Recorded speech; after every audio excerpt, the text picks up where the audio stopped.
नाशिकमध्ये किन्नर आखाड्याच्या महामंडलेश्वर शुभांगी सखी यांच्यावर हल्ला झाल्याची घटना समोर आली आहे। शुभांगी सखी यांनी काही व्यक्तींवर हल्ल्याचा आरोप केला असून या प्रकरणात सलमा गुरु उर्फ सलीम आणि सोनाली यांची नावे घेतली आहे।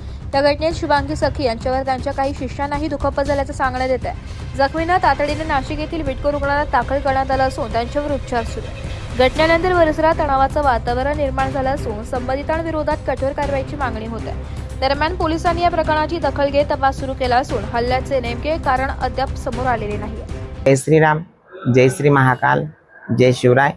मी शुभांगीताई शिंदे। बघू शकता नाशिककरांनी मागच्या काही दिवसापासून हे जे वाद चाललेले सलमा सोबत माझे ते सगळे बघू शकतात।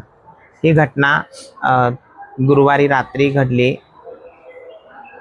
मी शिंदेतनं तिकडे जात होते कोटमगावला। त्या सोनगिरी का चांदगिरी रस्त्याला त्यांनी मला अडवलं। आधी माझी विचारपूस केली, म्हणे का तू हिंदू हिंदू करते, हिंदुत्वाचा एवढा झेंडा करते, एवढा हिंदू किन्नरांना सलमापासून वाचवते, आम्हाला सलमाला आम्ही समर्थन करतो, आम्हाला सलमाने सांगितलेलं आहे की तू फार हिंदू हिंदू करते, तू पुन्हा सलमाचं नाव घ्यायचं नाही, आता तर फक्त तुझ्यावर वार करतोय, आधी तू तर स्वतःला वाचव मग दुसऱ्यांना वाचव हिंदू किन्नरांना, असं मला ते बोलले। माझ्या गळ्यावर वार करत होते, पण मी असा तो हातमध्ये आला तर माझ्याच हातावर त्यांनी वार केला, माझ्या चेहऱ्याला पण त्यांनी मारलं, माझ्या मांडीवरती पण वार केलं।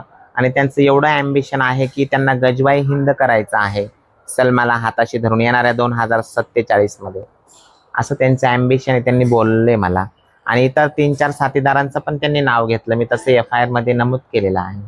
मी काही दिवसापूर्वी भद्रकाली पोलीस स्टेशनमध्ये सलमाच्या विरोधात गुन्हा दाखल केलेला होता। त्याचा पंचनामा करण्यासाठी आम्ही जाकीर हुसेन हॉस्पिटलपाशी गेलो होतो। त्यावेळेस ज्यांच्या विरोधात मी कंप्लेंट दिली त्यांनी तिथंच मला सांगितलं की तू आता 2-3 दिवस तरी जगून दाखव, तुझं आम्ही काय करणारे सगळे मिळून बघ, अशी धमकी प्रत्यक्ष मला आली होती तिथं। या घटनेत माझी चेला आणि मी होती, ती गायत्री पवार म्हणून, ती पण जखमी झाली, तुम्ही बघू शकता तिला, त्या समोरच्या बेडवर आहे। मला पोलीस प्रशासनावर तर पूर्ण विश्वास आहे। पोलीस प्रशासनाने मदत केली आहे, 3 जणांना अटक झालेली आहे आणि सलमा जो आहे तो त्याच्या विरोधात याच्या अगोदर पण 4-5 गुन्हे FIR आहे भद्रकाली पोलीस स्टेशनला, सिन्नर पोलीस स्टेशनला। आता तो डायरेक्ट फरार आहे। मला कायदा सुव्यवस्थेवर पूर्ण विश्वास आहे। कायदा सुव्यवस्था आणि प्रशासनाने लवकरात लवकर तिचा शोध घेऊन तिला अटक करावी, मला न्याय द्यावा। मी हिंदू किन्नर समाजाला एवढंच सांगेल की भिण्याचं काही कारण नाहीये। जरी माझ्यावर हल्ला झाला, पोलीस प्रशासन, कायदा ज्यांनी पण केलं ते सगळं लोकांच्या समोर आणायला आपल्याला योग्य तो न्याय भेटल आणि आपण हिंदू किन्नरांनी यांना घाबरू नये, पोलीस प्रशासनावर विश्वास ठेवावा आणि आपलं कार्य सुरू ठेवावा। माझ्या समाजातील इतर लोकांना मी एवढाच संदेश देईल की धर्मापेक्षा श्रेष्ठ कोणीच नाही। जीव गेला तरी चालेल, पण धर्म माणसाने बदलू नये, धर्माशी एकनिष्ठ राहावं।